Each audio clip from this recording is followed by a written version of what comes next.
Good morning, Big Brother fans. It is Thursday, July 24th, live eviction night. I won't get to watch it live because I'll be working at a food stand for charity, but since we generally don't get the feeds anymore after the show for a few hours, I'll be able to catch up, right? And we kind of know what's happening, where things stand, to get to the quick of it, to quickly get to the eviction status. It still seems like, actually more so, Amy is the one that is most likely to get voted out tonight if she is still on the block after the blockbuster. If it is Will versus Adrian, if Amy somehow wins it, then Adrian is in trouble. That kind of tells you what you need to know, right? Adrian versus Will, Adrian's going to go, and anybody versus Amy, Amy's going to go. That's the sound of it. So Will should be safe, and Amy is definitely in serious trouble. But you know what?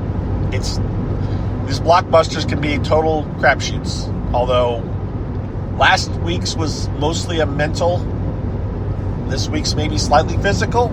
I think this week was, I don't remember the order that they did them last year. It was last year kind of a quick put together a puzzle thing that Tucker dominated. I don't remember if that was the first one or the second one, but either way. So, what else do we have going on in the house then? And let's talk about why Amy is even more, seems to be a lock to go, to the point that Rachel's kind of given up on her. So Rachel's having a conversation, I want to say it was Jimmy, but it could have been with someone else, where she said, I hear, it sounds like Amy may be in trouble. And the answer was, yep, sounds like she is. And it also sounds like Rachel didn't do a lot to fight for Amy or try to sway anybody. She kind of, from the sounds of it and from what I read, because I did not follow Rachel around last night, Rachel kind of threw in the towel, and then later on, she was heard proposing to Ava a final two. And to add to that, Ava, at some point last night, in a conversation, was talking about the house guests. And she said if there was any house guest in the house that she had a crush on, first of all, she has a boyfriend. She says you got to take the boyfriend out of the picture. But the only house guest in the house that she was kind of attracted to in any way was actually Rachel.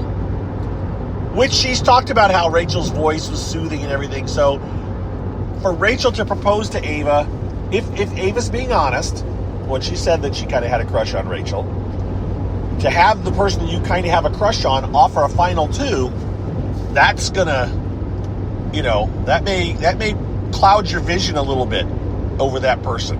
I don't know how, maybe Ava's got a really good game sense or a head for the game, and she's like, I'm not gonna let the fact that I have a crush on someone and they want me to work with them is gonna sway my things. I will cut them when they need to be cut. I don't know, but it was kind of, I don't know if to say abusing, but that weigh that into your brain when you hear about Rachel and Ava having a potential final two.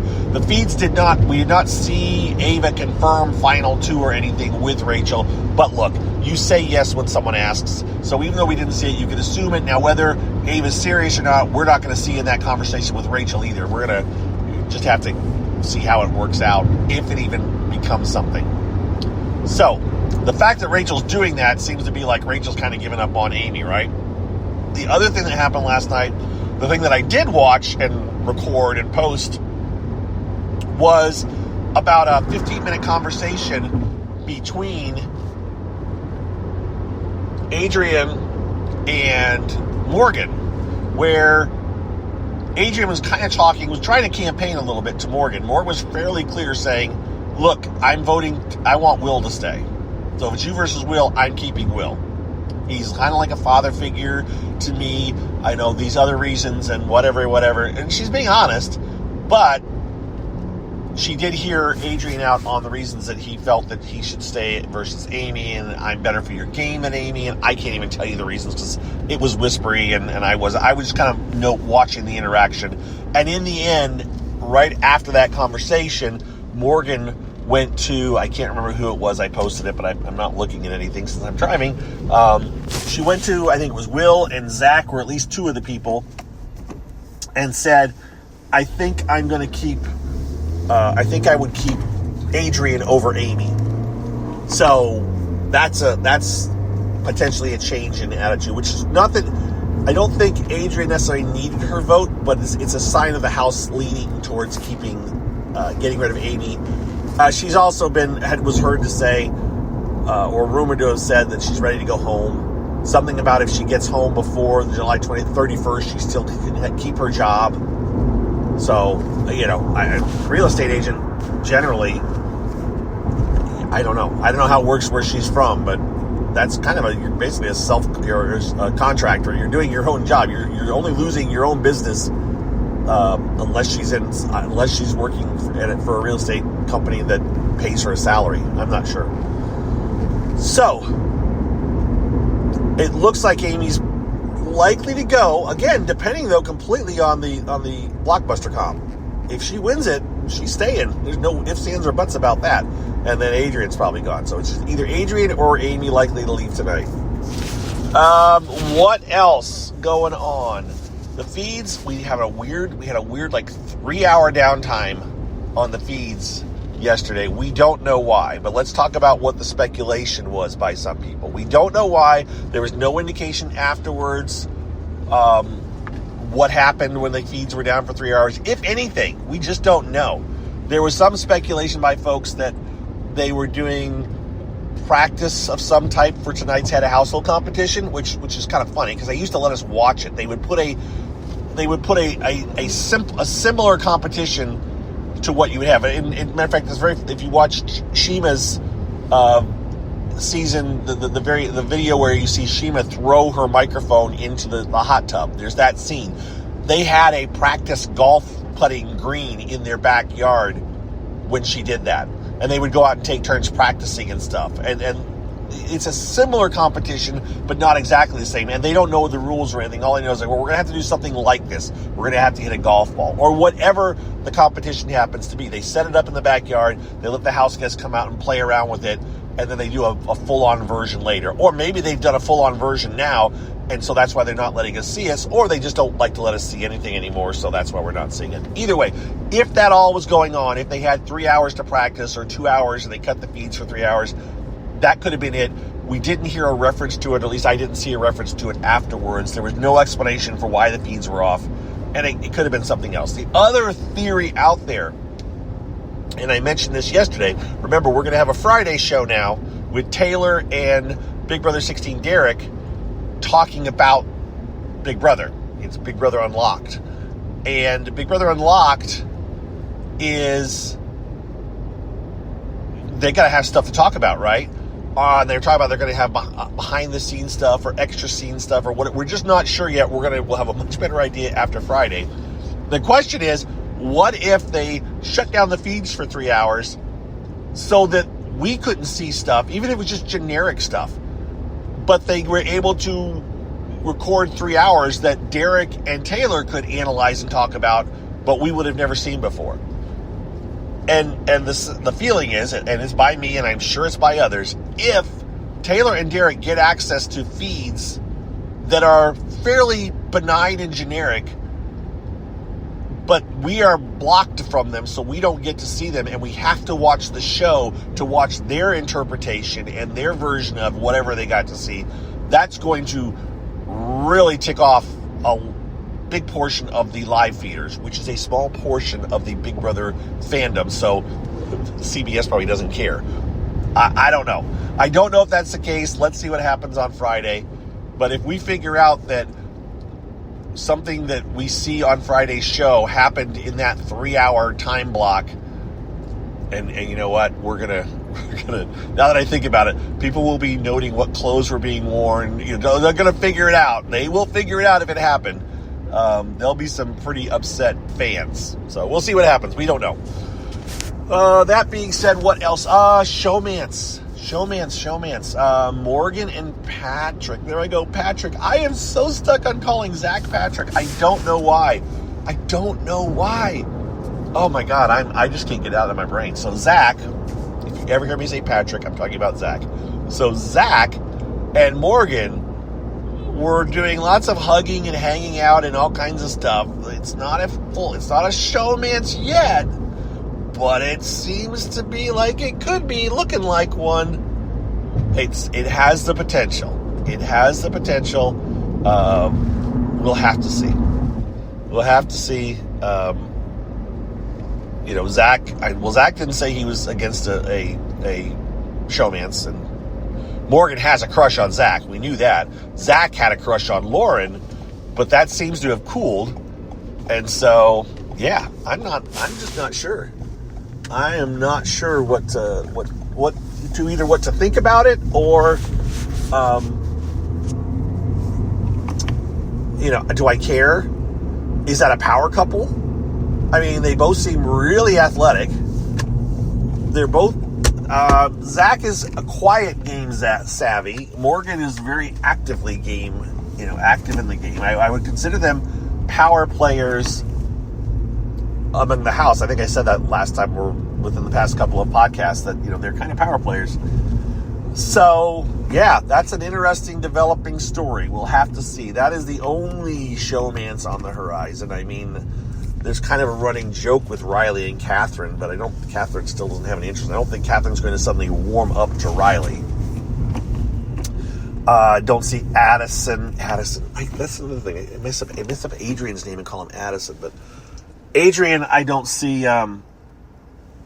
with anybody. Well, we don't. I just joked about Ava and Rachel. Ashley, no.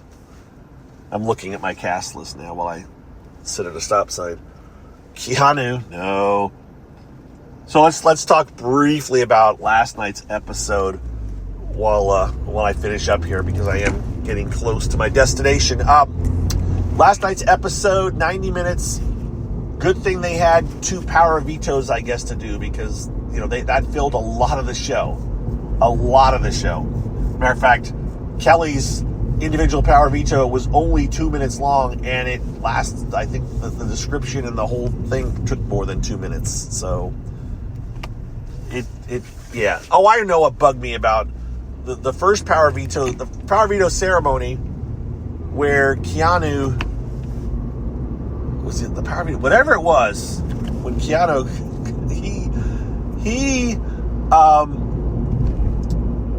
he said, I'm going to pick you off one by one, because he was saying everybody's coming for you, so I'm just going to pick you off one by one. It was Keanu over, being bold, but Ashley and Ava kind of reacted to it, and I don't know why production decided to they grabbed a hold of that phrase, and every time they played it, I think 9 more times, someone saying it, and it was mostly Ashley and Ava. Mostly Ashley saying, why would you say you're going to pick us off one by one? And pick us off one by one. And so I did a little video edit where I edited all those one by one comments into one little 30-second video, because it just annoyed me that they just said it over and over and over again. It's like, I get it. He said it. You don't have to jam it down my throat. But the show itself, the power veto competition with Casey and Felicia, it was fine. There was talk about hopping, and we weren't sure why. But basically, they had to hold their fingers on a button until Felicia, via video, recorded video, it was one of those ones, it was the go competition, where you have to stay and wait, and once either a word flash, in some cases it's been a word flashing on the screen. In this case, it was Felicia saying the word creeper. As soon as she said the word creeper, you could let go of your button, and you had to dash across the yard and push a button. Except for you had to hop across it because your legs were tied together, because you were supposed to be a plant in a pot, right? So you were a plant in a pot and hiding in the shrubbery so Felicia couldn't see. It's a lot.